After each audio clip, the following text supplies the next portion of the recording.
अब देखिए अगर हमें फैक्टराइज करना हो और हमारी टर्म हो कुछ इस तरह से, तब इसको कैसे करेंगे, चलिए सॉल्व करेंगे इसे। एनसीईआरटी न्यू बुक से क्लास 8 का चैप्टर नंबर 12 है फैक्टराइजेशन, एग्जाम्पल नंबर 7 करेंगे।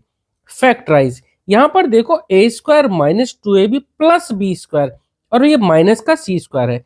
अगर इन तीनों टर्म को देखा जाए, A square minus 2ab plus B square को, तो यहां से हमारी एक आइडेंटिटी बन जाती है। क्या, मैं यहां पर एक बार आइडेंटिटी लिख देता हूं।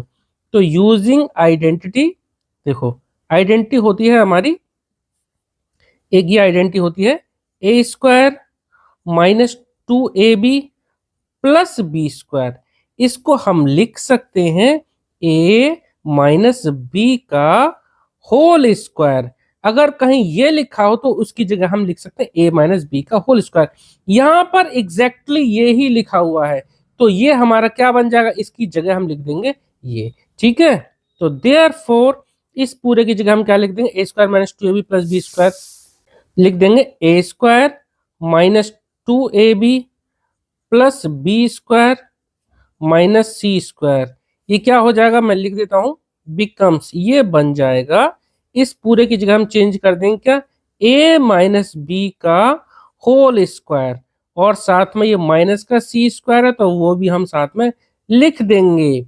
अब यहां पर एक और नई आइडेंटिटी का हमें यूज करना पड़ेगा। कैसे, देखो यहां पर ये पूरा ब्रैकेट का whole square minus C square, एक आइडेंटिटी और यूज करनी पड़ेगी। एक तो ये हमारी आइडेंटिटी थी, दूसरी देखो यहां पर मैं लिख देता हूं यूजिंग आइडेंटिटी। यूजिंग आइडेंटिटी कौन सी, देखो एक टर्म का स्क्वायर माइनस दूसरी टर्म का स्क्वायर, एक हमारे पास एक आइडेंटिटी होती है A square minus B square. अगर दो टर्म का सेपरेट सेपरेट स्क्वायर हो रखा हो, बीच में माइनस लिखा हो, तो हम क्या लिख देते हैं, एक बार इन दोनों टर्म को प्लस में लिख देते हैं और एक बार इन दोनों टर्म को माइनस में लिख देते हैं। तो यहां पर हम एग्जैक्टली यही करने वाले हैं। ठीक है, तो एक टर्म हमारी ये पूरी ए माइनस बी का होल स्क्वायर, यानी कि सिर्फ ए माइनस बी है एक टर्म, दूसरी टर्म सिर्फ सी है। तो देयरफॉर मैं यहां लिख देता हूं ए माइनस बी का whole square minus C square, ये क्या बन जाएगा, इक्वल टू में लिख देता हूं ए प्लस बी, ए हमारा पूरा ये वाला ब्रैकेट, यानी कि ए माइनस बी और प्लस ए माइनस बी का मतलब ये ब्रैकेट ए प्लस बी, बी का मतलब यहां पर मैं लिख देता हूं सी।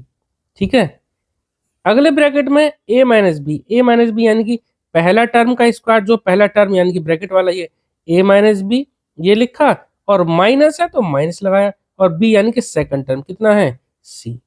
ठीक है, ये हमारा क्वेश्चन कंप्लीट हो गया। इतना ही हमें इसको सॉल्व करना था। उम्मीद करता हूँ आपको समझ में आया होगा। अगर आपका कोई डाउट है तो प्लीज आप कमेंट सेक्शन में जरूर पूछना। और हाँ, इस चैप्टर के सभी क्वेश्चंस को हम डिटेल में कंप्लीट कर चुके हैं, तो अगर आप चाहो तो आप डिस्क्रिप्शन बॉक्स जरूर चेक करना, वहां पे मैं इस चैप्टर के प्लेलिस्ट की लिंक दे दूंगा। आप प्लेलिस्ट की ब्लू लाइन पे टिक करेंगे ना, क्लिक करेंगे, तो आपको हर एक क्वेश्चन वहां दिखाई दे जाएंगे। तो जो आपको क्वेश्चन देखना है वहां पे आप क्लिक करके उसको क्वेश्चन को देख सकते हैं। चलिए मिलते हैं नेक्स्ट वीडियो में। Okay, thank you.